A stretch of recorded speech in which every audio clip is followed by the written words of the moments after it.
ಒಂದು ಎಕ್ಸ್ಪೆರಿಮೆಂಟ್ ಅಂತೂ ಮಾಡಿದ್ದಾಯ್ತು, ಅದರ ಕಡೆಯಿಂದ ಫೇಲು ಆಯ್ತು. weight ರಿಡಕ್ಷನ್ ಸರ್ಜರೀಸ್ ಮತ್ತೆ ಪ್ಲಾಸ್ಟಿಕ್ ಸರ್ಜರೀಸ್ ಅನ್ನೋದು ಇತ್ತೀಚೆಗೆ ಕಾಮನ್ ಆಗ್ಬಿಟ್ಟಿದೆ. ಪ್ಲಾಸ್ಟಿಕ್ ಸರ್ಜರೀಸ್ ಮತ್ತೆ weight ರಿಡಕ್ಷನ್ ಸರ್ಜರೀಸ್ ಮೊರೆ ಹೋಗ್ಬೇಕಾಗತ್ತೆ.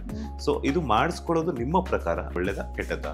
weight ರಿಡಕ್ಷನ್ ವಿಚಾರ ಅಂತೆಲ್ಲ ಬಂದಾಗ 70% ಫುಡ್ ಅಲ್ಲೇ ಕಂಟ್ರೋಲ್ ಮಾಡ್ಬಿಡ್ಬೋದು, 30% ಎಕ್ಸಸೈಸ್ ವರ್ಕ್ ಆಗುತ್ತೆ ನಮ್ಮ ಬಾಡಿಗೆ.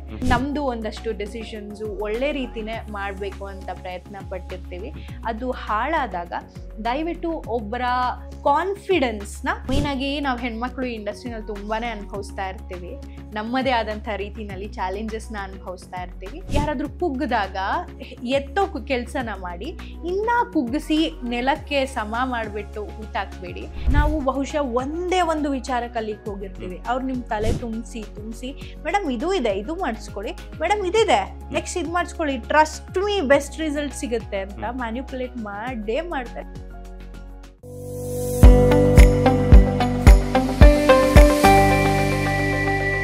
ನಟಿಮಣಿಯರ್ ಅಂದ ತಕ್ಷಣ ಅವರ ಸ್ಕಿನ್ ಕೇರು ಮತ್ತು hair care, diet routine, workout routine ಹೆಂಗಿರುತ್ತೆ? ಏನೂ ಇಲ್ಲ, ಬಿಗ್ ಬಾಸ್ ಇಂದ ಈಗಷ್ಟೇ ಬಂದಿದೆ. ಅದಕ್ಕಿಂತ ಮುಂಚೆ ಏನಿತ್ತು ಅಂತ? ಇಲ್ಲ, ನಾನು ಹೇಳಿದ್ನಲ್ಲ, ತುಂಬಾ ಕಡಿಮೆ ನನ್ನ ಬ್ಯೂಟಿ ಬಗ್ಗೆ. ನಾನು ಹೇರ್ಸು ಅಷ್ಟೇ, ನಂದು ಯೂಶಲಿ ಇಷ್ಟು ಲಾಂಗ್ ಹೇರ್ಸ್ ಇರೋದು. ತುಂಬಾ ಟಿಪಿಕಲ್ ಆಗಿ ಜನ ನನ್ನ ಇಷ್ಟು ವರ್ಷದಿಂದ ನೋಡಿ ಒಂದು ಹೋಮ್ಲಿ ಲುಕ್ ಅಡ್ಜಸ್ಟ್ ಆಗ್ಬಿಟ್ಟಿದ್ದಾರೆ. ನಂಗೆ ಬರ್ತಿರೋ ಪಾತ್ರಗಳು ಎಲ್ಲ ಬರೀ ಹೋಮ್ಲಿ ಲುಕ್ ಸೊಸೆ ಒಂದು ಆ ಥರನೇ ಬರ್ತಿದೆ ಹೊರತು ಈಗ ಎಂಟರ್ಟೈನ್ಮೆಂಟ್ ನ ಸೋರ್ಸ್ ತುಂಬಾ ವೈಡ್ ಆಗಿದೆ. Web series, micro series, mini series, content ನ ಕೊಡೋ ರೀತಿ ಬೇರೆ ಆಗಿದೆ, ಜನ ರಿಸೀವ್ ಮಾಡ್ತಿರೋ ರೀತಿ ಬೇರೆ ಆಗಿದೆ. ನಾವು ಅಪ್ಡೇಟ್ ಮಾಡದೆ ಹಾಗೇ ಇದ್ಬಿಟ್ರೆ ನಾವು ಅದೇ ಕ್ಯಾರೆಕ್ಟರ್ಗೆ ಫಿಕ್ಸ್ ಆಗ್ಬಿಡ್ತೀವಿ ಅನ್ನೋ ಕಾರಣಕ್ಕೆ ಹೇರ್ ಕಲರಿಂಗ್ ಮಾಡಿಸಿ, ಹೇರ್ ಒಂದು ಮೇಕ್ ಓವರ್ ಕೊಟ್ಟು, ಅದೇ ಕಾರಣಕ್ಕೆ ಲಿಪ್ದು ಒಂದು ಎಕ್ಸ್ಪೆರಿಮೆಂಟ್ ಮಾಡಿ ಫೇಲ್ ಆಗಿದೆ. ಓಕೆ, ಏನು ಮಾಡೋದಕ್ಕಾಗಲ್ಲ, ಸಿಲಿ ಡಿಸಿಷನ್ಸ್ ಮಾಡ್ತೀವಿ ಜೀವನದಲ್ಲಿ. ಸೊ ಅದು ಬಿಟ್ಟು ಏನಾದ್ರೂ ತುಂಬಾ ಹೆಲ್ತ್ ಕೇರು, ಸ್ಕಿನ್ ಕೇರು ಎಲ್ಲ ಮಾಡ್ತೀನಿ ಅಂದ್ರೆ ಅದು ವರ್ಕೌಟ್ ಏನಾದ್ರು ಮಾಡ್ತೀರಾ? ಯೋಗ ಮಾಡ್ತಿದ್ದೆ, ತುಂಬಾ ಮಾಡ್ತಿದ್ದೆ, ಜಿಮ್ ಅಲ್ಲಿ ವರ್ಕೌಟ್ ಮಾಡ್ತಿದ್ದೆ, ಅದಾದ್ಮೇಲೆ ಯೋಗ ಮಾಡ್ತಿದ್ದೆ.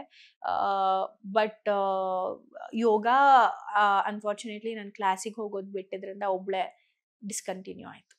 ಈಗ ನೀವು ಅದು ತುಟಿಗೊಂದೇ ಒಂದು ಸರ್ಜರಿ ಏನೋ ಮಾಡಿಸ್ಕೊಂಡ್ರಿ ಅಂತ ಸರಿ, ಈ ಕೆಲವೊಬ್ರೆಲ್ಲ ನಮ್ಗೆ ಗೊತ್ತಿಲ್ಲ ಮೇಡಮ್.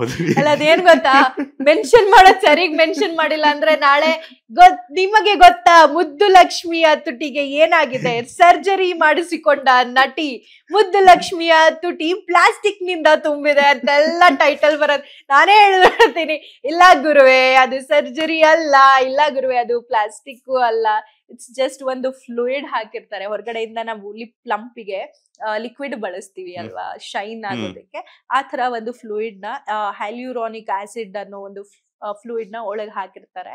ಸೊ ಅದು 3 months 4 months ನಿಮ್ ಲಿಪ್ ನ 1 mm ಅಷ್ಟು ಪ್ಲಂಪ್ ಮಾಡುತ್ತೆ.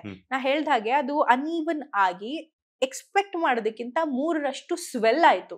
ಈ ಗಾಯ ಆದ್ರೆ ಊದ್ಕೊಳತ್ತಲ್ಲ, ಹಾಗೆ ಊದ್ಕೋತು. ಈಗ ನೀವ್ ನೋಡಿದ್ರೆ ಅಷ್ಟು ಊದ್ಕೊಂಡಿಲ್ಲ. ಫಸ್ಟ್ ವೀಕ್ದು ನೋಡಿದ್ರೆ ನೀವು ತುಂಬಾನೇ ಎವಿಡೆಂಟ್ ಆಗಿ ನಾನು ಹಿಂಗ್ ಸ್ಮೈಲ್ ಮಾಡಿದ್ರೆ ಕರ್ಟನ್ ತರ ಹಿಂಗ್ ಕಾಣಿಸಿದೆ. ಸೊ ಹಾಗಾಗಿ ನನಗೆ ಇಷ್ಟ ಆಗಿಲ್ಲ. ನೀವೇನ್ ಗುರುವೇ ಟ್ರಾಲ್ ಮಾಡೋದು, ನೀವೇನ್ ನನ್ ತುಟಿ ಬಗ್ಗೆ ಮಾತಾಡೋದು? ನಾನೇ ಹೇಳ್ತೀನಿ, ಬನ್ನಿ ಮನೆ ಅಡ್ರೆಸ್ ಕೊಡ್ತೀನಿ, ಕೂತ್ಕೊಂಡು ಮಾತಾಡೋಣ. ನಿಮ್ಗೆ ಎಕ್ಸ್ಟ್ರಾ ಕಂಟೆಂಟ್ ನಾನೇ ಎಕ್ಸ್ಕ್ಲೂಸಿವ್ ಕಂಟೆಂಟ್ ಕೊಡ್ತೀನಿ, ಡಾಕ್ಟರ್ ಹತ್ರನು ಕರ್ಕೊಂಡು ಹೋಗ್ತೀನಿ. So it's okay. ಕೆಲವೊಂದು ಸಲ ಎಕ್ಸ್ಪೆರಿಮೆಂಟ್ಸ್ ಆದಾಗ ನಮ್ದು ಒಂದಷ್ಟು ಡಿಸಿಷನ್ಸ್ ಒಳ್ಳೆ ರೀತಿನೇ ಮಾಡ್ಬೇಕು ಅಂತ ಪ್ರಯತ್ನ ಪಟ್ಟಿರ್ತೀವಿ. ಅದು ಹಾಳಾದಾಗ ದಯವಿಟ್ಟು ಒಬ್ಬರ ಕಾನ್ಫಿಡೆನ್ಸ್ನ ಮೇನ್ ಆಗಿ ನಾವು ಹೆಣ್ಮಕ್ಳು ಇಂಡಸ್ಟ್ರಿನಲ್ಲಿ ತುಂಬಾನೇ ಅನುಭವಿಸ್ತಾ ಇರ್ತೀವಿ. ನಮ್ಮದೇ ಆದಂಥ ರೀತಿನಲ್ಲಿ ಚಾಲೆಂಜಸ್ನ ಅನುಭವಿಸ್ತಾ ಇರ್ತೀವಿ. ಆದ್ರೆ ಯಾರಾದ್ರೂ ಕುಗ್ಗಿದಾಗ ಎತ್ತೋ ಕೆಲಸನ ಮಾಡಿ ಇನ್ನ ಕುಗ್ಗಿಸಿ ನೆಲಕ್ಕೆ ಸಮ ಮಾಡಿಬಿಟ್ಟು ಊಟಾಕ್ಬೇಡಿ. So S, ಆಗ್ಬಿಡಿದೆ. ಇನ್ ಮುಂದೆ ಹೇಗೆ ಬೆಳಿಬೇಕು, ಆ ಆಪರ್ಚುನಿಟಿನ ಯೂಸ್ ಮಾಡ್ಕೋಬೇಕು, ನಿಮ್ಮನ್ನ ಇನ್ನ ಹೇಗೆ ಎಂಟರ್ಟೈನ್ ಮಾಡಬೇಕು, ಹೇಗೆ ಬೆಟರ್ ಆಗಬೇಕು ಅಂತ ಯೋಚಿಸ್ತಾ ಇದ್ದೀನಿ. ದಯವಿಟ್ಟು ಅದಕ್ಕೆ ಸಪೋರ್ಟ್ ಮಾಡಿ. ಈ ಒಂದು ಎಕ್ಸ್ಪೆರಿಮೆಂಟ್ ಅಂತೂ ಮಾಡಿದ್ದಾಯ್ತು, ಅದರ ಕಡೆಯಿಂದ ಫೇಲು ಆಯ್ತು. ಕೆಲವೊಬ್ರೆಲ್ಲಾನು ಆಕ್ಟ್ರೆಸ್ ಎಲ್ಲಾನು ಈ ಪ್ಲಾಸ್ಟಿಕ್ ಸರ್ಜರಿ ಇಷ್ಟು ವಿಷಯ ಹೇಳೋವಾಗ ನೀಟಾಗಿ ಇನ್ನೊಂದು ಕ್ವೆಶ್ಚನ್ ಫ್ರೇಮ್ ಮಾಡ್ಕೊಂಡ್ರ? ಇಲ್ಲ, ನಮ್ದು ಹೆಲ್ತ್ ಸೆಗ್ಮೆಂಟ್ ಅಲ್ಲಿ ಕಾಮನ್ ಆಗಿ ಕೇಳ್ತಾನೆ ಇರ್ತೀವಿ. weight ರಿಡಕ್ಷನ್ ಸರ್ಜರೀಸ್ ಮತ್ತೆ ಪ್ಲಾಸ್ಟಿಕ್ ಸರ್ಜರೀಸ್ ಅನ್ನೋದು ಇತ್ತೀಚೆಗೆ ಕಾಮನ್ ಆಗ್ಬಿಟ್ಟಿದೆ. ಇವಾಗ ಯಾವ್ದೋ ಒಂದು ನೀವೇ ಅನ್ಕೊಳ್ಳಿ, ಬಿಗ್ ಬಾಸ್ ಇಂದ ಹೊರಗಡೆ ಬರ್ತಾರೆ, ಯಾವ್ದೋ ಒಂದು ಕ್ಯಾರೆಕ್ಟರ್ಗೆ ಹಿಂಗೇ ಬೇಕು ಅಂತೀರಾ, ಆ ಕ್ಯಾರೆಕ್ಟರ್ ತಕ್ಕಂಗೆ ಇಮಿಡಿಯೇಟ್ ಆಗಿ ನಾವು ಚೇಂಜಸ್ ಮಾಡ್ಕೊಳ್ಳೋದಕ್ಕೆ ಆಗಲ್ಲ. ಅವಾಗ ಈ ಪ್ಲಾಸ್ಟಿಕ್ ಸರ್ಜರೀಸ್ ಮತ್ತೆ weight reduction ಸರ್ಜರೀಸ್ ಮೊರೆ ಹೋಗ್ಬೇಕಾಗತ್ತೆ. ಸೊ ಇದು ಮಾಡಿಸ್ಕೊಳ್ಳೋದು ನಿಮ್ಮ ಪ್ರಕಾರ, ನಿಮ್ಮ ಆಸ್ ಎ ಒಪಿನಿಯನ್ ಶೇರ್ ಮಾಡೋದಾದ್ರೆ ಪ್ಲಸ್ ಅಥವಾ ಒಳ್ಳೇದ ಕೆಟ್ಟದ್ದ ಅಂತ? ಮಷಿನ್ ರಿಲೇಟೆಡ್ ಏನೇ ನಾವು ನಮ್ಮ ಬಾಡಿಗೆ ಮಾಡಿಸ್ಕೋತಿದೀವಿ ಅಂತ ಅಂದ್ರೂ ಅದು ತುಂಬಾ ಬೇಗ ನಮ್ಮ ಬಾಡಿಗೆ ಅಫೆಕ್ಟ್ ಮಾಡುತ್ತೆ. ಫಾರ್ ಎಕ್ಸಾಂಪಲ್ ಇದೆ ಮಾಡಿಸ್ಕೊಂಡಿದ್ದು ಏನಿಲ್ಲ, ಎಷ್ಟು 10 ನಿಮಿಷದ ಪ್ರೊಸೀಜರ್ ಎಷ್ಟು ಟೈಮ್ ತನಕ ನನಗೆ ಇಂಪ್ಯಾಕ್ಟ್ ಮಾಡುತ್ತೆ ಅಂದ್ರೆ ಇದು ಇನ್ನ 10 ವರ್ಷ ಆದ್ಮೇಲೆ ನನ್ನ ಬಿಗ್ ಬಾಸ್ ಎಪಿಸೋಡ್ಸ್ ನೋಡಿದ್ರು ಫಸ್ಟ್ ಥಿಂಗ್ ಏನ್ ಮಾಡಿಸ್ಕೊಂಡಿದ್ದೆ ತುಟ್ಟಿಗೆ, ಏನಾಗಿದೆ ನಿನ್ ತುಟ್ಟಿಗೆ ಅಂತಾನೆ ಮಾತಾಡೋದು. ಸೊ ಮೇನ್ ಆಗಿ ಬಾಡಿ ವಿಚಾರ, ವೆಯ್ಟ್ ರಿಡಕ್ಷನ್ ವಿಚಾರ ಅಂತೆಲ್ಲ ಬಂದಾಗ 70% ಫುಡ್ ಅಲ್ಲೇ ಕಂಟ್ರೋಲ್ ಮಾಡ್ಬಿಡ್ಬೋದು ನಾವು. 70% ಫುಡ್, 30% ಎಕ್ಸಸೈಸ್ ವರ್ಕ್ ಆಗುತ್ತೆ ನಮ್ಮ ಬಾಡಿಗೆ.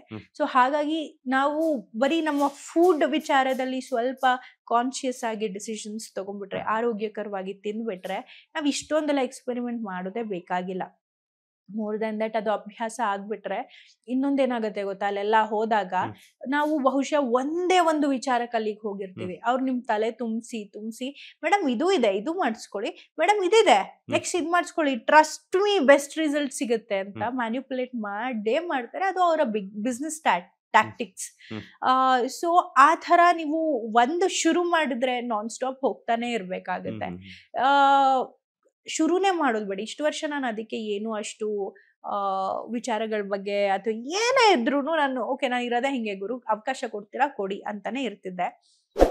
ಬಟ್ ಈಗ for the first time experiment ಮಾಡಿಸ್ಕೊಂಡ್ಮೇಲೆ ಗೊತ್ತಾಯ್ತು ದಟ್ ಇಲ್ಲ, ನಾನು ಹೇಗೆ ಇಷ್ಟು ವರ್ಷ ಇದ್ನೋ ಹಾಗೆ ನನ್ನ ಬೆಳೆಸಿದ್ದಾರೆ, ಇದು ಎಕ್ಸ್ಪೆರಿಮೆಂಟ್ ಎಲ್ಲ ಮಾಡೋ ಅವಶ್ಯಕತೆ ಇಲ್ಲ ಅಂತ. ಸೊ ನನ್ನನ್ನು ಕೇಳಿದ್ರೆ ನಾನು ಈಗಲೂ ಹೇಳೋದು, ನಾನು ಅನುಭವಿಸಿದ್ದೀನಿ, ದಯವಿಟ್ಟು ನೀವು ಅನುಭವಿಸ್ಬೇಡಿ ಅಷ್ಟೇ. ಲೇಟೆಸ್ಟ್ ಹಾಗೂ ಇಂಟ್ರೆಸ್ಟಿಂಗ್ ಸುದ್ದಿಗಳಿಗಾಗಿ ಬಾಸ್ ಟಿವಿ ಕನ್ನಡ ಚಾನೆಲ್ನ ಸಬ್ಸ್ಕ್ರೈಬ್ ಮಾಡಿ, ಹಾಗೆಯೇ ಬೆಲ್ ಐಕಾನ್ ಪ್ರೆಸ್ ಮಾಡಿ. ಇದರ ಜೊತೆಗೆ ಫೇಸ್ಬುಕ್, ಇನ್ಸ್ಟಾಗ್ರಾಮ್, ಎಕ್ಸ್ ನಲ್ಲೂ ಮಿಸ್ ಮಾಡದೆ ಫಾಲೋ ಮಾಡಿ.